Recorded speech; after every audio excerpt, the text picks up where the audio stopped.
Ce matin, nous allons ouvrir un autre chapitre. Souvenez-vous que hier, nous avons parlé du don de rêve. Et ce matin, j'ai envie de parler spécifiquement de ce qu'on appelle par le don de vision. Et j'aimerais que le Seigneur nous aide à appréhender ce beau principe pour que toi, qui avais cette grâce qu'il a perdue ou qu'il a, mais qui ne sait pas comment est-ce que ça fonctionne, toi qui es déconnecté de certaines faveurs de tes grâces, que le Seigneur t'enracine suffisamment ce matin. Qu'allons-nous dire sur notre sujet de ce matin? Bien-aimé, j'ai envie de te dire que le don de vision est une manifestation surnaturelle du Saint-Esprit, permettant de voir des réalités spirituelles visibles à l'œil naturel. Oui, cela est possible et deux fois tu le vis, des flashs, tu vois des événements rapides circuler pendant un petit saut de sommeil. En fait, tu n'avais même pas sommeil, mais c'est comme si tu as juste hoché la tête 2 minutes, mais tu as vécu, même pas 2 minutes, on va dire même quelques secondes, mais tu as vécu comme si tu avais passé 5 minutes dans une vision, dans un paradoxe clair où Dieu te montre des choses profondes. Toujours sur Joël chapitre 2, 28 comme base, la Bible dit là-dessus, je reprendrai mon esprit sur toute chair, vos fils et vos filles prophétiseront, vos jeunes gens auront des visions. Le don de vision n'est pas imaginaire, ni une intuition humaine, il est une révélation divine accordée selon la souveraineté de Dieu. Alors, il sied de l'asseoir doctrinalement, parce que certaines personnes pensent que, bon, voilà, ce sont des élucubrations. Maintenant, quelles sont donc la position doctrinale du don de vision dans la Bible? Vous devez savoir que la doctrine biblique s'appuie sur notre situation, sur le sujet du don de vision. Nous nous appuierons sur les Actes des Apôtres, chapitre 2, verset 17, où l'accomplissement de la prophétie de Joël s'est vu accomplir. Et dans le premier épître de Corinthiens, dans 1 Corinthiens chapitre 12, verset 7 à 10, nous voyons l'émanation des dons spirituels. Et par définition, le don de vision est une révélation visuelle du surnaturel donnée par l'Esprit, par le Saint-Esprit, et ceci pour des fins de nous avertir, de nous guider, de nous corriger, de nous révéler et de nous consoler. Quand Dieu libère la vision, c'est pour vous avertir, pour vous guider, pour vous corriger, pour vous relever et aussi pour vous consoler. Il ne fonctionne pas indépendamment de la parole écrite. C'est la seule nuance qu'il a avec le don de rêve. Alléluia. Alléluia. Alors, quelles sont donc les bases spirituelles du don de vision? Dans les bases spirituelles, le don de vision repose sur la nouvelle naissance. Évangile de Jean chapitre 3, il est écrit, si un homme naît de nouveau, il ne verra pas le royaume des cieux. Donc c'est une condition sine qua non de pouvoir naître de nouveau pour revêtir la grâce de la vision de l'esprit selon les promesses de Joël chapitre 2. C'est la première base. La deuxième base, bien aimé, c'est la sanctification. La sanctification dont Hébreux 12, 14 nous parle, il dit « Recherchez la paix avec tous, la sanctification sans pour laquelle personne ne verra le Seigneur. » Ça veut dire que si vous n'êtes pas suffisamment sanctifié, votre vue sera aussi altérée. Car la sanctification rend propre la vision spirituelle, la capacité de voir des choses dans les profondeurs. Une autre chose comme base, c'est l'intimité avec Dieu. Le rêve n'a pas besoin d'intimité. On en a parlé dernièrement. Le rêve est là même quand vous êtes faible spirituellement. C'est-à-dire que vous n'avez pas une forte vie de prière. Ça ne change en rien, vous allez rêver. Ça ne change en rien, vous allez faire des songes. Donc ce n'est pas du tout une raison sine qua non d'avoir des songes. Mais par rapport à la vision, vous avez besoin de la sanctification. Vous avez besoin de l'intimité avec Dieu. Car plus vous êtes dans la présence de Dieu, plus votre regard spirituel, c'est-à-dire votre vision, devient performant, constant, clair, précis, et aussi il se développe Parce que le don spirituel ne reste jamais le même. Il devient plus tactique, plus spécial au fur et à mesure. Ça veut dire que si vous êtes quelqu'un qui n'a aucune intimité spirituelle avec Dieu, bien-aimé, ne vous attendez pas à avoir un don de vision clair, permanent, puissant, et que vous puissiez beaucoup exercer dans la vision. La vision ou le don de vision est un don qui est vraiment attaché à l'intimité avec Dieu, à la sanctification et surtout à la vérité, pas dans le mensonge. Ça, c'est vraiment un conseil que je vous donne. Nous avons l'exemple d'Ézéchiel dans la parole, dans le livre d'Ézéchiel 1, verset 1. La Bible dit, les cieux s'ouvrirent et j'eus des visions de Dieu. Quand le ciel s'est ouvert, Ézéchiel a vu, il a vu des profondeurs de Dieu. La vision vient lorsque les cieux s'ouvrent. C'est le moment où Dieu décide de vous transmettre ou d'émettre une forte portée de sa volonté pour que vous puissiez savoir ce qu'il attend de vous, ce qui advient ou ce qui arrive comme ce qui peut se passer. De quoi confondre la vision et la prophétie? La vision n'est pas la prophétie. Je pense avoir fait la distinction hier, mais je réitère. Parce que beaucoup de gens pensent que avoir vu quelque chose, ça signifie que c'est de la prophétie. Non. La vision n'est pas la prophétie. Mais la vision, Dieu peut t'emmener dans des événements futurs, comme dans les événements présents, comme dans les événements qui se passeront, qui se sont déjà passés. Alléluia. C'est ce qu'on appelle dans un terme courant aujourd'hui du checking.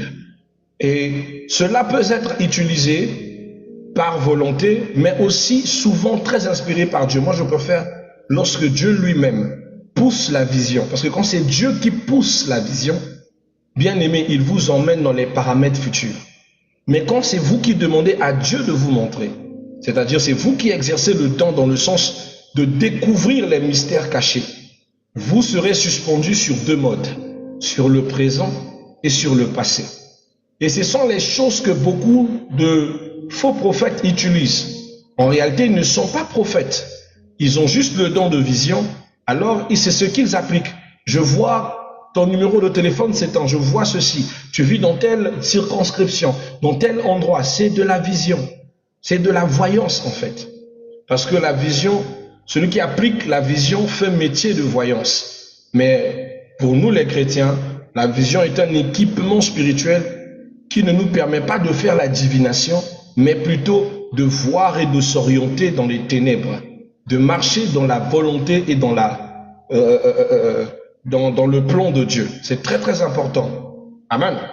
Alors petit 4 ce matin, c'est la fonction du don de vision.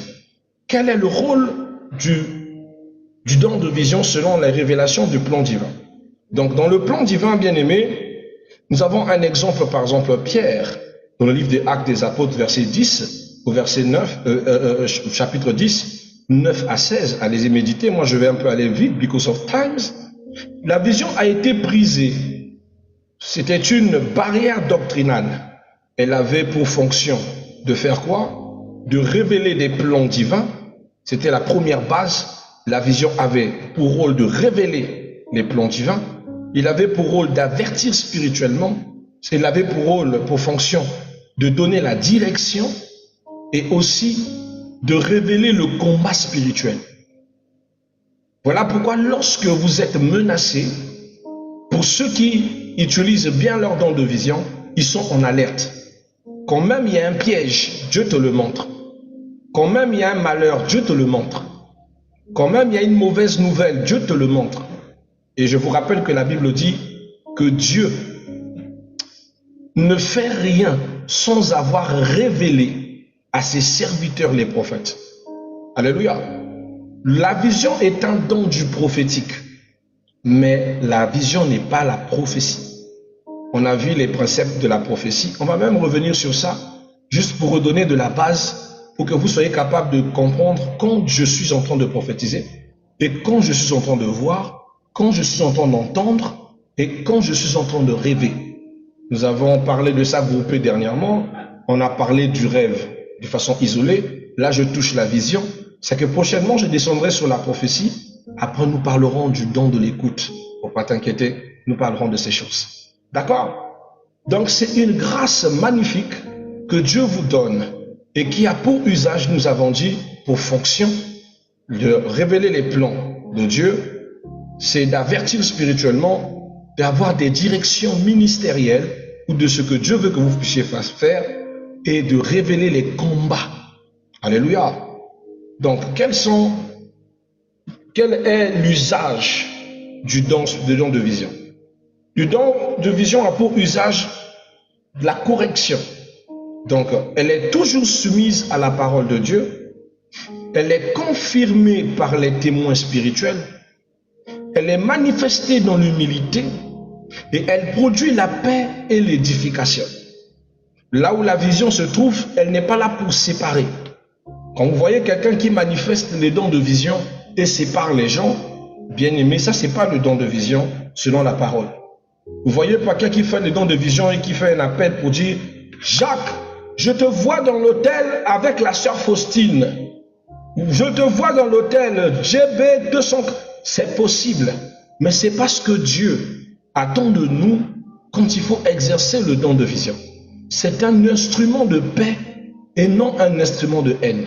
C'est un instrument de défense et non un instrument de frustration. Non. Bien au contraire, c'était un don qui avertissait, qui nous préparait à l'avance et qui nous permettait de venir en aide aux autres. Et non de faire des spectacles, des démonstrations inutiles, comme on le voit aujourd'hui. Vous allez aussi remarquer une chose avec le don de vision. Il ne vient jamais avec ce qu'on appelle par la précision ou, bon, on va dire quelle précision? On va dire, il ne vient pas avec les principes. Quand vous voyez dans la vision, vous avez la projection de ce qui se passe.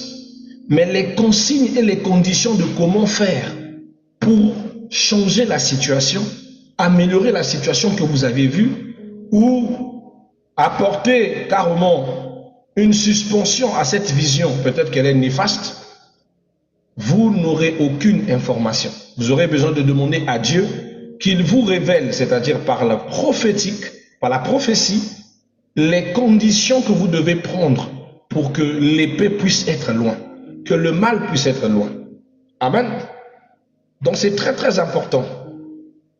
Dans l'usage du don de vision, nous verrons ça dans 1 Corinthiens chapitre 14 verset 3, pour ceux qui iront lire, vous allez voir, c'est très bien. 6e point, la face cachée. Quelle est la face cachée du don de la vision? C'est la partie où souvent certains ne savent pas du don de vision.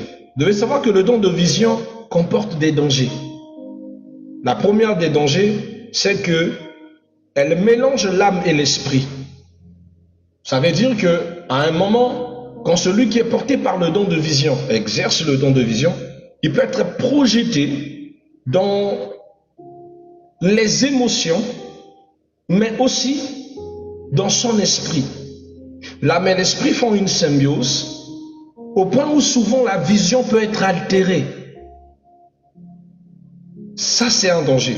La deuxième des choses, la vision peut subir une forme de manipulation spirituelle, comme peut être un outil pour les mauvaises personnes de prendre cela et de l'utiliser comme un instrument de manipulation envers les autres. Nous avons connu plusieurs personnes qui sont passées par des visions pour vous dire que ah, j'ai vu ceci, quitte cette personne. Moi j'ai vu cela, ne marche pas avec monsieur un tel par jalousie. C'est pas Dieu qui a révélé, mais la personne a utilisé la vision comme prétexte. Dans ce genre de cas, bien aimé, quand vous recevez une révélation, peu importe qu'elle vienne par la vision, par les rêves, ou encore par la prophétie, retenez bien que vous devez exhumer cette révélation. Toute révélation est exhumable. Ne prenez pas d'abord la révélation au premier degré. Recherchez la confirmation de cette révélation pour être sûr si c'est Dieu qui a dit ou si c'est l'homme qui a dit. Parce que je vous assure, beaucoup passent par de fausses révélations pour manipuler les gens et surtout par des fausses visions. Je vais vous faire rire, petite 2 minutes. Quand j'étais encore dans l'église chez mon père dans la foi, l'apôtre Jean-Claude Milambo, j'avais souvent une série de sœurs qui venaient exprimer leurs émotions, qui venaient exprimer leur cœur. Ils viendront, ils vont dire que voilà, frère Christ, j'ai rêvé que toi et moi on s'est mariés. Frère Christ, j'ai eu une vision. Toi et moi, on était devant l'autel en train de faire les vœux de promesse de mariage. Mon Dieu, j'ai vécu ces genres de messages tellement à force répétée que ça me saoulait. J'avais même une sœur qui m'avait accusé auprès de mon père dans la foi pour dire que je ne croyais pas en Dieu, tout simplement parce que j'ai refusé de croire en sa vision. Mais pourtant, c'est pas que j'ai refusé de croire en sa vision. C'est que comment attester d'une chose que Dieu lui-même ne m'a pas révélée, que Dieu lui-même n'a pas confirmé dans mon cœur. J'ai dit à mon père dans la foi à l'époque, je disais, mais mon apôtre, vous êtes mon père dans la foi, pourquoi Dieu va sauter votre personne pour aller la révéler à elle seulement? Que Dieu nous révèle à tous les deux. À quel moment Dieu ne révèle qu'à un seul après le mariage s'accomplit? Mon père dans la foi me dit, c'est vrai, mais j'ai été tourmenté au point où si tu vois une sœur venir, shalom frère Christ, shalom. Frère Christ, je peux te parler. Ah, sur le champ, je sais déjà que la sœur là va me parler des histoires de vision de mariage. Frère Christ, j'ai vu une vision. Tu t'es approché de moi, tu m'as tenu la main et après tu m'as dit que tu vas m'épouser. Ah, pourquoi c'est toujours moi? Donc, s'il vous plaît, si vous voyez quelqu'un vous dire ce genre de choses, ne le critiquez pas, ne vous fâchez pas. Mais vous devez exhumer cette prophétie. Retournez dans la présence de Dieu et dites, Seigneur, si c'est toi qui as dit ces choses, si c'est toi qui as révélé ce message, je t'en prie par le nom et par les meurtrissures de ton nom, Seigneur, révèle-moi et confirme-moi cette vision. Montre-le-moi ou envoie-moi d'autres messagers qui viendront me dire cette vérité. C'est une manière de confirmer que c'est bel et bien Dieu qui a dit et que il n'y a pas une autre manipulation. Parce qu'il y a tellement de mauvaises personnes, mes bien-aimés, qui utilisent la vision à mauvais escient pour pouvoir atteindre leur mauvais but. Une autre chose qui est un danger avec la vision, c'est l'orgueil prophétique. C'est ce que vous remarquerez dans les prophètes voyants ou dans les voyants. À force d'exercer la vision, ils pensent qu'ils sont divins. Ils pensent qu'ils sont déjà élevés, qu'ils sont suprêmes. Or que ce sont des choses qui détruisent et ferment leurs dons. Il va commencer à créer une forme de suffisance, se voir au-dessus des autres, se voir meilleur parce que lui, il voit. Et vous, vous ne voyez pas. C'est comme si vous dépendez de lui. Or que ça, c'est une chose qu'il ne faut pas commettre comme erreur quand vous exercez le don de vision. Vous allez la perdre. Ou vous l'exercez dans le plan du cadre personnel. J'aime le don de vision parce que c'est l'un des dons qui n'est pas seulement un outil pour aider les autres. Bien que tous les dons spirituels sont soumis au service et à l'usage pour les autres. Tous les dons spirituels, alléluia, tous les dons sont soumis au service et à l'usage pour les autres. Mais le don de vision, par différence, mes bien-aimés, n'est pas seulement soumis au service et à l'usage pour les autres. Elle peut aussi être utile de façon personnelle. Donc, tu peux demander à Dieu, montre-moi la situation qui ne va pas. Seigneur, aide-moi à arriver à cet endroit où j'ai fait quelque chose qui a bousculé ma destinée. Et Dieu peut t'envoyer. Ou tu peux voir une vision qui t'emmène dans une circonstance, voilà, qui concerne cette situation à laquelle tu passes. Amen. Alléluia. On va prendre un autre plan, mais avant d'entrer là-bas, je pense qu'on va peut-être prendre ça le soir. J'aimerais te partager une autre vérité qui sont évidentes du don de vision. Donc on va parler des vérités profondes. Tu dois savoir que le don de vision n'est pas une preuve de maturité spirituelle. Certaines personnes pensent que parce que vous exercez le don de vision, ça veut dire que vous êtes plus que les autres. Soit plus mature, plus intelligent, plus que ceux qui sont assises sur des bancs. Non, vous n'êtes pas plus mature. Ce n'est qu'un don. Aucun don n'est symbole de maturité. Je répète, aucun don spirituel n'est symbole de maturité spirituelle. Ce n'est qu'une grâce que vous exercez. Donc ne vous dites pas que parce que vous utilisez le don spirituel, le don de vision, que vous êtes plus que les autres. Vous devez savoir que celui qui est au service ou celui qui possède un don est serviteur des autres, pas supérieur. Ce n'est que la connaissance qui rend mature et non la capacité. La capacité ne vous rend pas mature. Hein? Donc arrêtez de vous sentir supérieur parce qu'il y a de ceux qui n'en ont pas. Retenez bien que la vie tourne. Il n'est pas trop tard pour que quelqu'un développe une grâce. Même tard, quelqu'un peut bénéficier de la grâce. Moïse a commencé à servir Dieu, il avait 80 ans. Donc ne te dis pas que parce que l'autre n'a pas encore manifesté cette grâce, que toi tu es plus mature que lui. Non. C'est une grâce qui peut arriver symptomatiquement à n'importe quel moment. Donc soyez humble. Quand vous voyez les autres l'utiliser, soyez humble. Vous aussi, usez de cette grâce avec beaucoup d'humilité. D'accord? Une autre vérité sur la vision. Un grand voile qui détruit la vision. Si vous savez que vous avez le don de vision, évitez tout ce qui est attrait à de la nudité qui ne vous appartient pas et qui n'appartient pas à votre femme ou à votre mari. Non, je répète, tu ne m'as pas entendu. Ça, c'est ce qu'on appelle l'épée de Damoclès de ceux qui ont le don de vision. Si vous avez le don de vision, ou si vous manifestez le don de vision, évitez tout ce qui est à caractère nubile, c'est-à-dire de la nudité, qui n'est pas la vôtre, ni celle de votre mari, encore moins, on va s'arrêter là. Vous devez éviter. L'un des grands instruments que Satan utilise pour aveugler les chrétiens et pour fermer les yeux de la foi, c'est la nudité. Voilà pourquoi c'est rempli dans les réseaux sociaux, c'est rempli de partout où on voit des gens s'exhiber, se montrer nus, s'exposer, etc., etc. C'est pas un hasard. C'est fait pour voiler votre vue.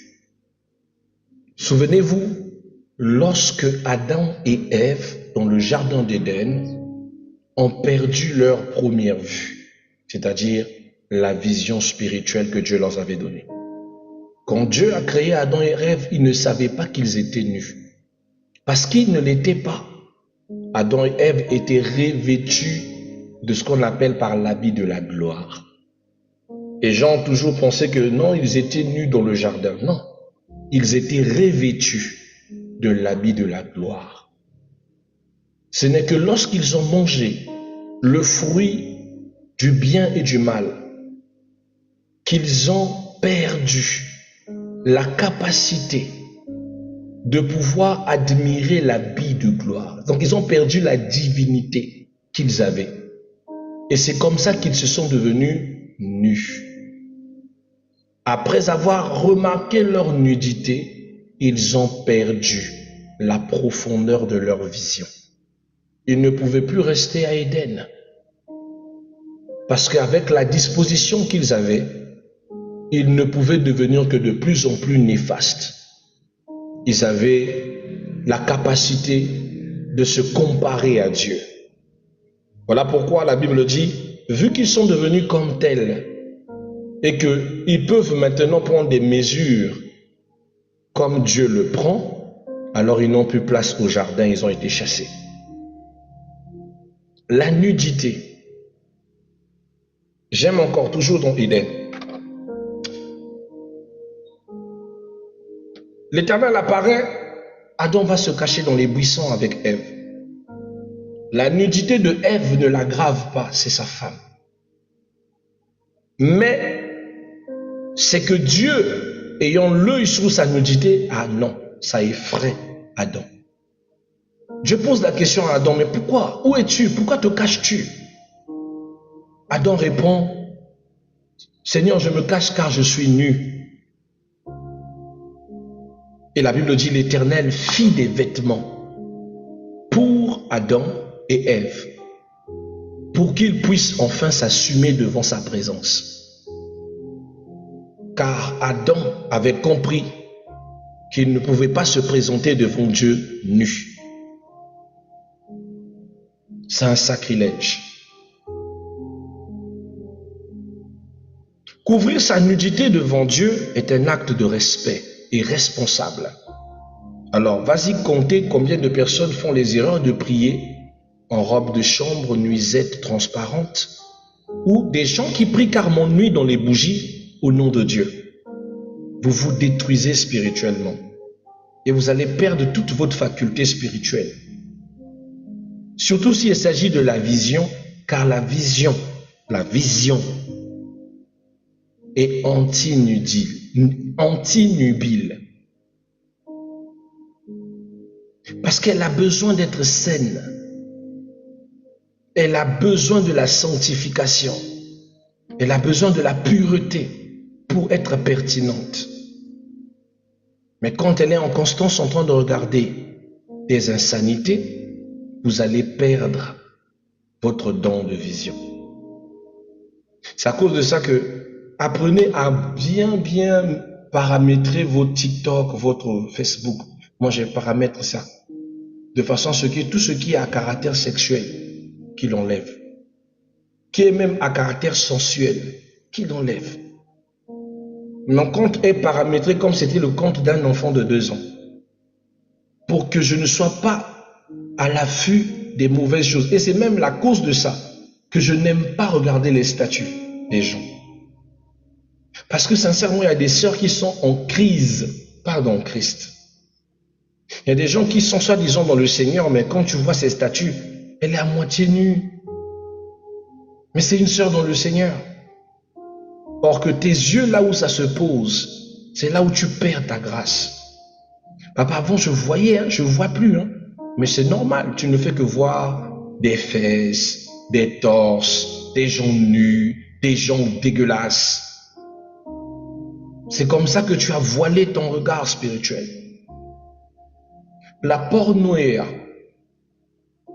le sexe médiatisé est l'instrument que le diable utilise pour voiler la vue. Abstenez vos yeux sur le chemin de la nudité. Disciplinez votre regard. Toi qui depuis n'arrives même plus à discipliner ton regard, ton regard est toujours sur les attributs physiques. Quand tu marches dans la rue, tu ne fais que regarder les attributs des hommes. Tu ne fais que regarder les attributs de femmes. Bien aimé, il faut travailler sur ça. Ça ruine ta vision. Ça ruine, je vous assure. Or, le don de vision, quand tu la perds, tu ne la reprends pas facilement. Donc, faites attention, faites attention. Bon, on va continuer notre sujet. Je disais, le soir, nous parlerons du mystique dans le don de vision, les paramètres du don de vision. Et pourquoi pas aussi parler, donner un petit conseil pour ceux qui veulent aspirer à ce don, c'est-à-dire comment développer son esprit, son corps à réceptionner ce don. Ce n'est pas du tout un don juste pour une personne spécifique. La Bible dit une chose, un peuple sans vision est un peuple sans frein. J'ai envie de te dire que c'est une grâce que tu peux vivre, que tu peux développer, même toi. Tout le monde peut exercer la vision. Tout le monde, je dis bien. Tout le monde. Si tu es enfant de Dieu, c'est que tu peux exercer la vision.